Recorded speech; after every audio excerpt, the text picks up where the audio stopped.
Hello guys, welcome back to vlog. ఈరోజు vlog ఏమంటే నా సెకండ్ లాంగ్ వీడియో అనమాట. సో అందరూ లైక్ చేసి సబ్స్క్రైబ్ చేసుకోండి. ఈరోజు లాంగ్ వీడియోలో ఏమంటే దాల్ అన్నమాట with chapati. So first of all dal అయితే చేసేద్దాం రండి. ఇంకా ఫస్ట్గా అయితే ఆనియన్స్ కట్ చేసుకోవాలి. కట్ చేసుకునేసినాక ఇంకా టమాటో, దాంతోపాటు ఒక 4 పచ్చిమిర్చి, ఇంకా కొత్తిమీర అయితే కట్ చేసుకునేలా. కట్ చేసుకున్న ఆనియన్స్ని అయితే ఒక కుక్కర్లో తీసి ఇంకా దాంట్లో వేడి ఆయిల్ వేసి ఇంకా మొత్తం ఫ్రై చేసేయాలి. మొత్తం ఫ్రై అయిపోయినాక ఇంకా గార్లిక్, ఇంకా జింజర్ పేస్ట్ అయితే దాంట్లో కొద్దిగా వేసుకోవాలి. లైక్ వన్ స్పూన్ వేసుకోండి. మొత్తం వేసుకునేసినాక దాన్ని బాగా కలపండి, ఇంకా బాగా ఫ్రై చేయండి అని. మొత్తం ఫ్రై అయినాక ఇంకా కట్ చేసుకున్న టమాటోస్, ఇంకా పచ్చిమిర్చిని అయితే వేసేయండి దాంట్లో. మొత్తం వేసుకునేసినాక ఇంకా బాగా ఫ్రై చేసేయండి, అంటే లైక్ బాగా కలపండి. మొత్తం బాగా కలపండి. సో ఇట్లా కలుపుతా ఉంటే మీకు ఆ జ్యూస్నెస్ అంతా వస్తుంది. మొత్తం అయిపోయినాక కొద్దిగా ఉప్పు అయితే వేసుకునేసేయండి. ఉప్పు వేసుకునేసినాక దాంతోనే ఇంకా పసుపు, కారం మొత్తం వేసుకునేసేయండి. లైక్ ఏమేమి కావాలో గరం మసాలా అలా మొత్తం వేసుకునేస్తే మీకు బాగా టేస్ట్ వస్తుంది అనమాట. సో నేను వేస్తాను కదా, అట్లా వేసుకునేయండి గైస్. సో మొత్తం వేసుకునేసినాక ఇంకా బాగా కలపండి. బాగా కలిపినాక మనము నానబెట్టుకున్న దానిని అయితే తెచ్చి దీంట్లో వేసేయండి. మొత్తం వేసుకున్నాక దానిపైన ఒక 4 కొత్తిమీరని కట్ చేసుకున్నాం కదా ఇందాక, అది మొత్తం వేసేయండి. వేసేస్తే ఇంకా కొత్తిమీర టేస్ట్ మొత్తం, ఇంకా దాల్ టేస్ట్ మొత్తం వస్తుంది అనమాట. సూపర్గా ఉంటుంది.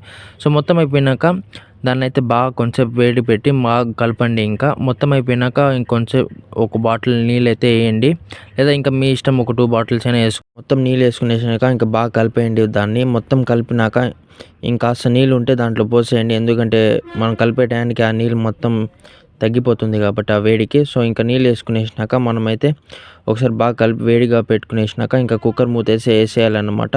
సో మొత్తం కుక్కర్ మూత వేసేసినాక ఇంకా విజిల్ పెట్టండి. సో అది ఇంకా చపాతీ పిండిని అయితే కలుపుకున్నాం కాబట్టి ఇంకా దాన్ని ఇంకా చపాతీ షేప్లో చేసుకోవాలి కాబట్టి, సో ఆ పిండిని ఒక రవ్వ తీసి దాంట్లో ఇంకా చపాతీ పౌడర్ వేసి బాగా రుబ్బాలన్నమాట రౌండ్ షేప్లో. సో మొత్తం అయిపోయినాక దాంట్లో ఆయిల్ అంతా పోసి, ఇంకా మీ ఇష్టం, అది మీ స్టైల్ అన్నమాట. చపాతీని ఎట్టైనా చేసుకోండి. నేను చేసేది వచ్చి ఇంకా 3 లేయర్స్ వచ్చే చపాతీ స్టైల్ అన్నమాట. ఎందుకంటే మనం లావు చపాతీతో ఆ దాల్లో ముంచుకొని తింటా అంటే సూపర్గా ఉంటుంది కాబట్టి, సో నేను 3 లేయర్స్గా వచ్చేది తీసుకుంటా ఉన్నాను.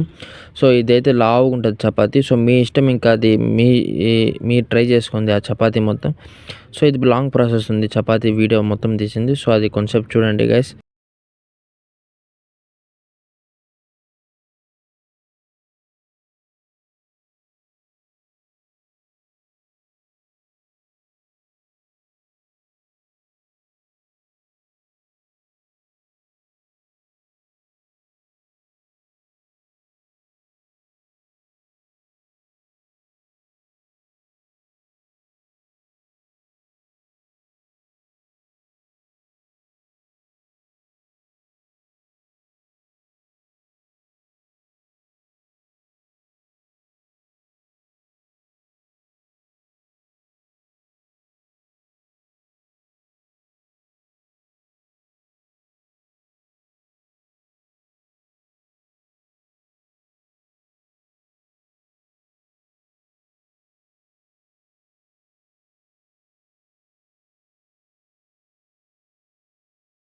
సో ఫైనల్గా అయితే చపాతీ మంది అయితే రెడీ అయిపోయింది. సో రెడీ అయిపోయినాక దాన్ని ప్లేట్లో అయితే తీసి పెట్టేయండి. సో పెట్టేసినాక ఇంకా కుక్కర్ని అయితే ఆ కుక్కర్ ఓపెన్ చేయగానే నాకైతే గుప్పని వాసన అయితే కొట్టింది. ఇంకా నోరైతే ఊరిపోయింది అది చూడంగానే. సో కొద్దిగా అయితే కలుపుకున్నాను అనమాట. కలుపుకుంటే మా అమ్మకైతే ఒక విషయం చెప్పాను. నేనైతే మొత్తం తినేసాను ఈ మూంగ్ దాల్ మొత్తం. అంటే మా అమ్మ అయితే నీకు ఒకటే కదరా, ఇంట్లో వాళ్ళందరికైతే అనే చెప్పింది. సో నాకైతే 5 చపాతీలు ఒక బౌల్లో అయినా వేసి ఇమ్మా, నేనైతే మొత్తం తినేసా అంటే, సో మా అమ్మ సర్లేరా తిను, ఇంకా ఏం చేద్దామైతే అనింది.